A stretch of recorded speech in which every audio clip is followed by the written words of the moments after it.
Bom, agora a gente vai falar sobre introdução aos estudos de língua portuguesa IELP 1 e 2. E eu vou dizer que foram matérias para mim divertidíssimas, eu gostei muito.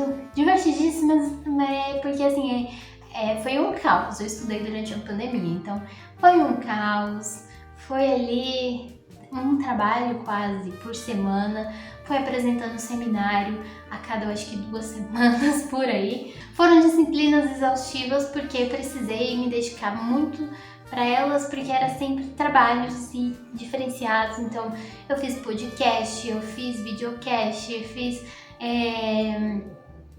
apresentação, seminário, fiz um documentário também para IELP 1 com o meu grupo, que hoje são meus amigos também. Enfim, gente, foi muita coisa. Eu estava estudando durante a pandemia, então os professores passavam muito mais trabalhos, continuavam sendo rigorosos. Tem gente que fala que os professores tinham ficado muito mais rigorosos na pandemia do que presencialmente. Eu não sei, eu acho que isso é muito relativo. Bom, eu sei que eu aproveitei o máximo que eu pude, mesmo estando em pandemia, e lidar com saúde mental e as disciplinas da USP foi assim um caos, mas foi o meu ano introdutório, então eu tava com aquela energia, com aquele gás que todo calouro tem quando entra. Bom, a gente vai falar sobre introdução aos estudos de língua portuguesa, que para abreviar a gente só chama de IELP 1 e 2.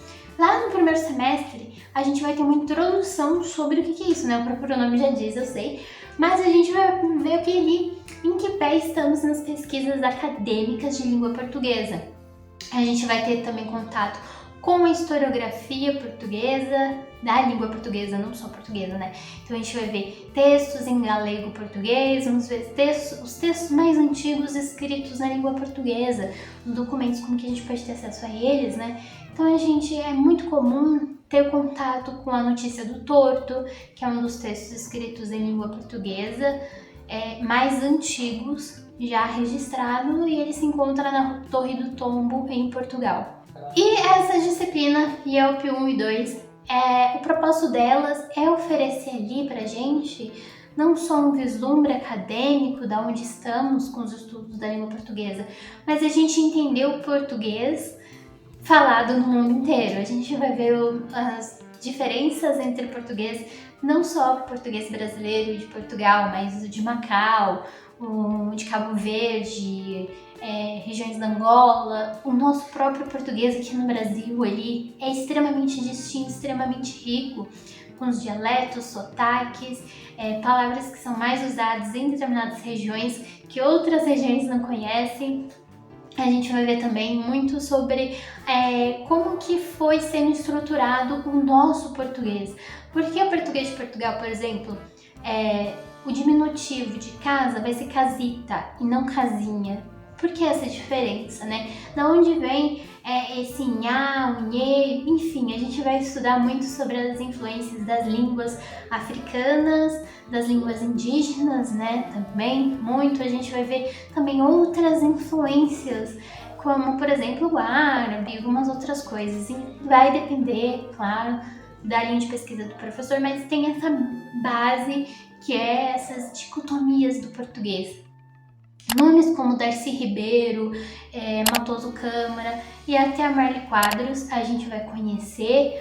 O Darcy Ribeiro, ele foi sociólogo, antropólogo, enfim, foi um pesquisador muito renomado, brasileiro. E esse pesquisador tem um livro muito importante, que é muito bom todo mundo ter acesso a ele, que é O Povo Brasileiro.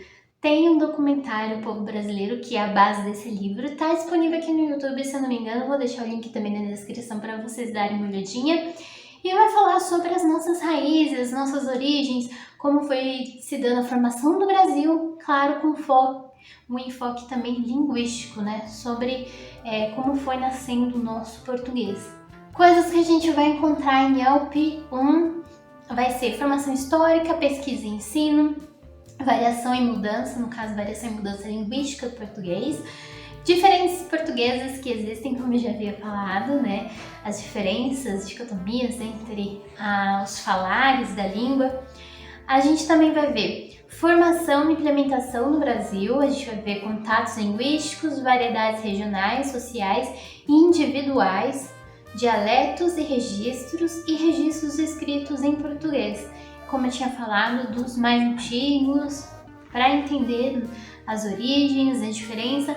A gente também vai ter dependendo do professor, no caso minha professora, teve alguns convidados que falou muito sobre o latim, né?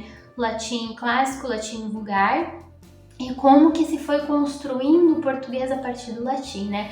Do galego português e depois do português de cada século.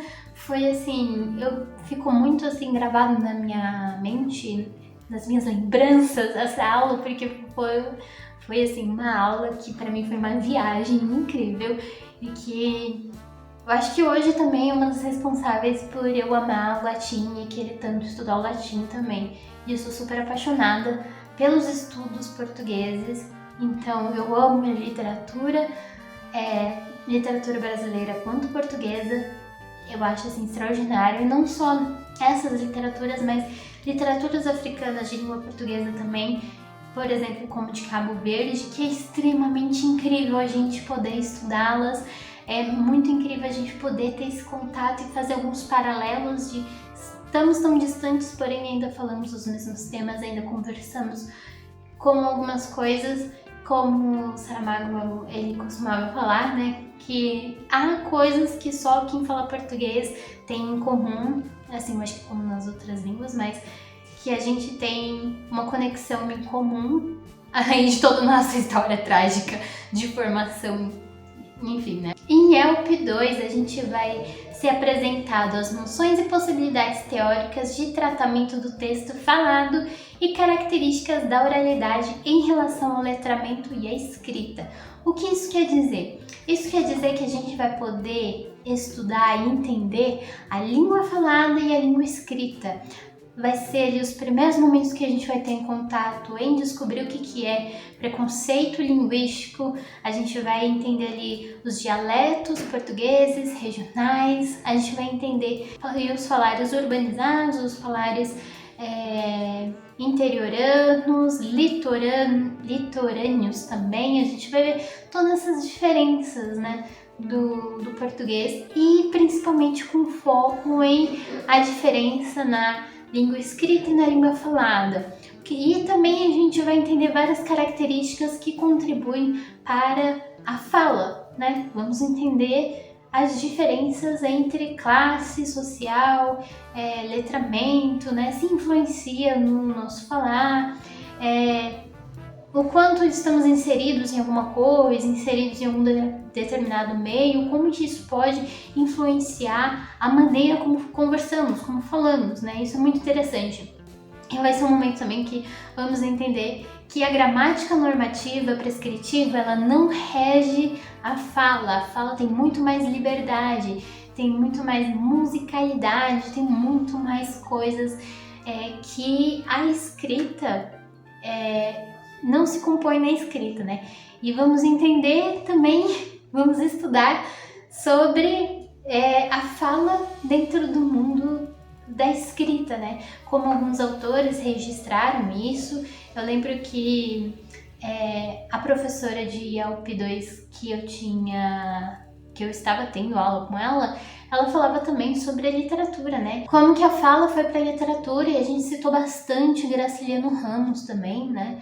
Não só Graciliano Ramos, que ele tem ali os falares, ele tenta trazer um pouco da fala, mas também Guimarães Rosa, principalmente Guimarães Rosa, né? Ele é a principal referência de trazer musicalidade, de trazer sotaques, de trazer os jeitos e as formas dos falantes para a literatura, e não escrever de acordo com a gramática, porque a gramática ela não traz toda a riqueza que a fala tem. Então isso é muito interessante também a gente notar. Aí aqui um texto que é muito recomendado, texto não, um livro no caso, que é muito recomendado tanto em ELP 1 e 2, mas a gente vai ver predominantemente também em ELP 2, vai ser A Língua que Falamos. Tem diversos autores, né, uma reunião especial de autores aí, que inclusive são professores da USP, então vai ter muito material pra gente ler, vai ter muito trabalho acadêmico, muitos artigos recomendados. Bom, eu tava falando sobre Yelp e aí a minha câmera desligou e eu comecei a falar sobre... já tava terminando o vídeo e eu não tinha visto que ela tava desligada. A qualidade vai mudar um pouquinho porque eu estou gravando com a frontal pra mim ter noção se tá ou não gravando, então já peço desculpas por esse corte tramontina super rápido aqui no meio do nada, assim. Bom, só pra finalizar, Yelp... As formas avaliativas dependem muito de professor para professor. No meu caso, como eu estava em um cenário pandêmico, a professora achou que seria de bom tom dar muitos trabalhos pra gente fazer e foram trabalhos muito divertidos. Então eu cheguei a fazer um documentário com os meus amigos, claro, sempre trabalho em grupo que a gente fazia. Então eu cheguei a fazer prova, documentário, podcast, videocast, chegamos a fazer muita coisa mesmo e a gente fez diversas atividades. Já no contexto presencial, fora desse contexto pandêmico, geralmente o método avaliativo é uma prova, algumas atividades também inclusas ali. Novamente, depende de professor para professor, mas uma coisa que está bem segmentada e que você pode encontrar durante a graduação como método avaliativo pode ser trabalho criativo como um podcast, seminário, prova e ensaio, né, que eu acho que um dos trabalhos mais favoritos assim é fazer um ensaio de 5 a 8 páginas também. Depende do professor, novamente frisando isso. E eu voltando rapidinho, eu não sei em que parte do vídeo eu parei, eu talvez arrume isso na edição, mas enfim.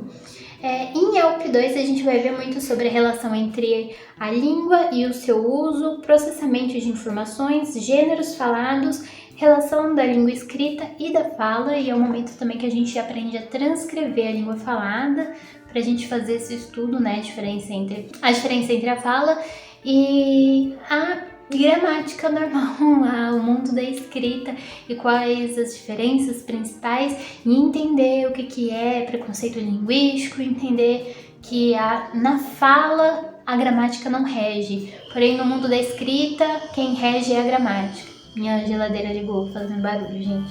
A biblioteca é perto da cozinha. Bom, agora a gente vai falar sobre elementos de linguística 1 e 2 e que talvez essas sejam as disciplinas mais difíceis de serem feitas no ciclo básico.